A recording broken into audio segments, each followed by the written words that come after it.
দিবেন। যদি জিজ্ঞাসা করে জানতে চাই মা নাই কার কার, হয়তো অনেকে উচ্চারণ করবেন মা নাই কার কার। মা হারা সন্তানগুলো, বাবা হারা সন্তানগুলো রব্বুল আলামিন তোমার কোরআনের মজলিসে বসেছে আল্লাহ, আজকের এই বসার দ্বারা প্রত্যেকের মা বাবার কবরটাকে জান্নাতুল ফেরদাউস বানিয়ে দাও আল্লাহ পাক, তাদের কবরটাকে জান্নাতুল আলা মাকাম হিসেবে কবুল করে নেন। কেন বললাম,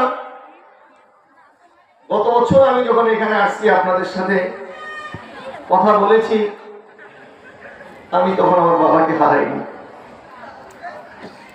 আমার বাবাকে হারাইনি,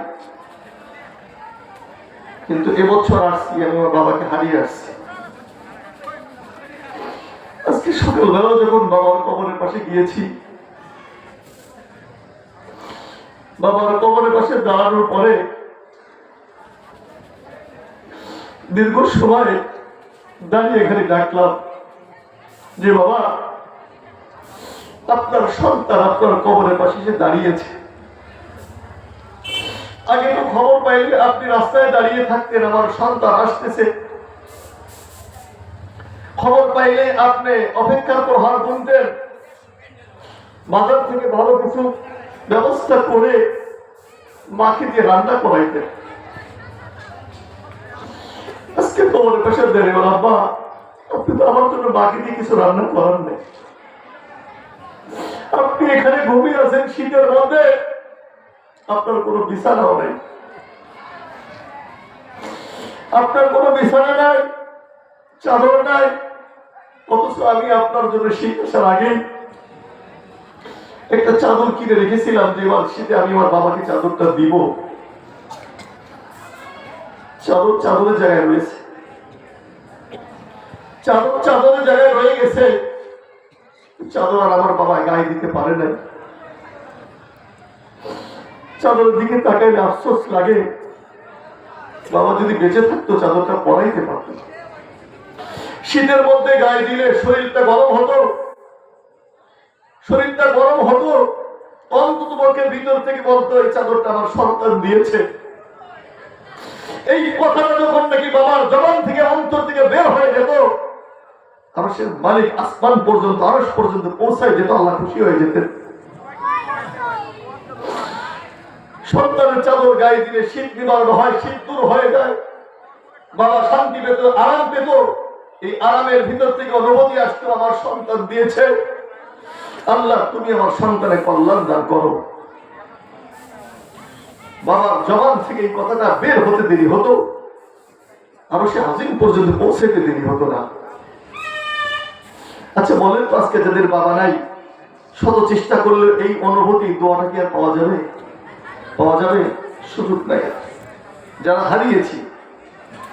হারিয়েছি তাদের আর সুযোগ নাই,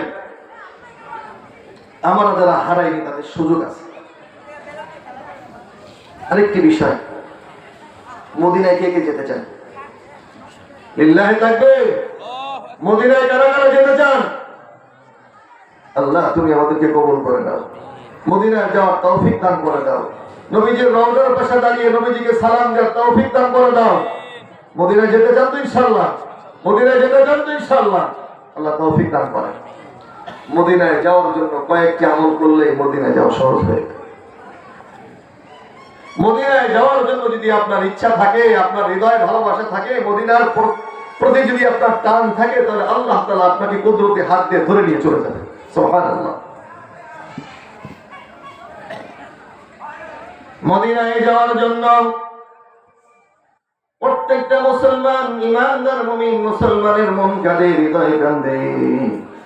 মদিনায় যেতে চাই, রাসূলের রওজার পাশে দাঁড়াইয়া নবীজিকে সালাম দিতে চাই। নবীজিকে সালাম দিলে কলিজাটা ভরে যায়, হৃদয়টা ঠান্ডা হয়ে যায়। কত মানুষ যায়, টাকা পয়সা নাই, কিন্তু তারপরেও নবীজির রওজার পাশে দাঁড়ায় নবীজিকে সালাম দেয়। দুনিয়ার বহুত মানুষকে দেখলাম গত বছর 2022 সালে ছোট্ট একটা ওয়াকিয়া। একজন মানুষ বিমানবন্দরে বিমান বাহিনীর পাশে যে একটা কবরস্থান আছে, এই কবরস্থানে সে কবর খনন করে। এই আল্লাহর বান্দা, গরিব মানুষ, কবর খনন করে করে যা পায় ওটাই দিয়ে তার সংসার চলে যায়, সংসার চলে যায়। কোন টাকা পয়সা জমা করার মতো সুযোগ তার নাই। কিন্তু আল্লাহর বান্দা কবর খনন করে আর প্রতিদিন ডাক দেবে আল্লাহ। কত মানুষকে তোমার বাইতুল্লাহ তওয়াফ করাইলা, কত মানুষকে তোমার ঘর দেখাইলা, ও রব্বুল আলামিন কত মানুষকে নবীজির রওজার পাশে দাঁড়াইয়া সালাম দেওয়ার ব্যবস্থা করে দিলা। ও মালিক, আমি একজন সাধারণ খেটে খাওয়া মানুষ, আমি একজন সাধারণ নগণ্য মানুষ, টাকা পয়সা কিছুই নাই, কিন্তু প্রতিদিন 2 রাকাত করে নামাজ পড়ে আর বলে আল্লাহ তোমার নবীজির রওজা না দেখাইয়া মৃত্যু দিও না। প্রতিদিন নবীজির রওজায় যাওয়ার জন্য নিয়ত করে করে 2 রাকাত করে নামাজ পড়ে আর আল্লাহকে ডাকে।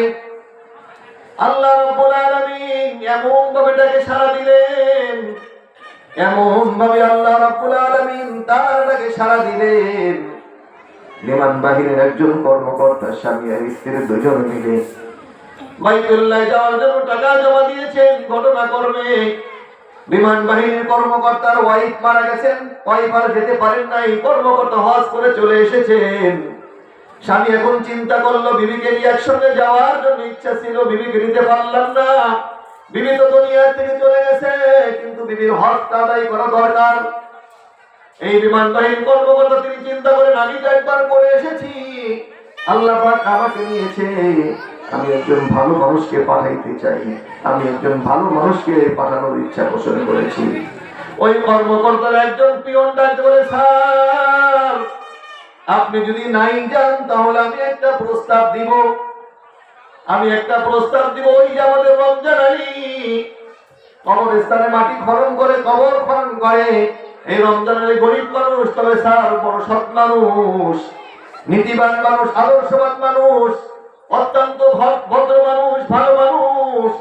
ও স্যার আপনি যদি না যান তাহলে আমার প্রস্তাব হলো ওই রমজান ভাইকে আপনি পাঠিয়ে দিতে পারেন। আল্লাহু আকবার। 2022 সালে আমাদের সাথে ওই ভাই হজ করে আসছেন। তার মধ্যে এই জন্য শোনাচ্ছি মক্কায় যাওয়ার জন্য, মদিনায় যাওয়ার জন্য কত মানুষ টাকা পয়সা ব্যয় করে, কত মানুষ টাকা পয়সা ব্যয় করে মক্কা মদিনায় যায়, হজ কবুল হতেও পারে নাও পারে, কিন্তু আল্লাহ পাক আপনার ঘরে প্রতিদিন হজ রেখে দিয়েছেন, আপনার ঘরের সামনে আপনার বাড়ির মধ্যে বাইতুল্লাহ রেখে দিয়েছেন, আপনার ঘরের মধ্যে বাইতুল্লাহ রেখে দিয়েছেন। আল্লাহ বলেন ওয়ামা ইয়াস্তাউিল আ'মা ওয়াল বাসীর ওয়ালা যুলমাতু ওয়ালান নূর। ও দুনিয়ার মানুষ শুনে নাও, আমি আল্লাহ যাকে চক্ষু দিয়েছি আর যাকে চক্ষু দেই নাই, দুইজন মানুষ কখনোই সমান হতে পারে না, ঠিক না ঠিক? যার চোখ আছে সে তামাম পৃথিবী দেখে, যার চোখ নাই কিছুই দেখে না। যার চোখ আছে সে দেখে আলো, যার চোখ নাই সে দেখে তামাম পৃথিবী দুনিয়াটা কালো, ঠিক না ঠিক? যার চোখ আছে সে দেখে আলো, যার চোখ নাই সে দেখে কালো। এবার ওই রমজান ভাইকে ডাক দিয়েছেন, রমজান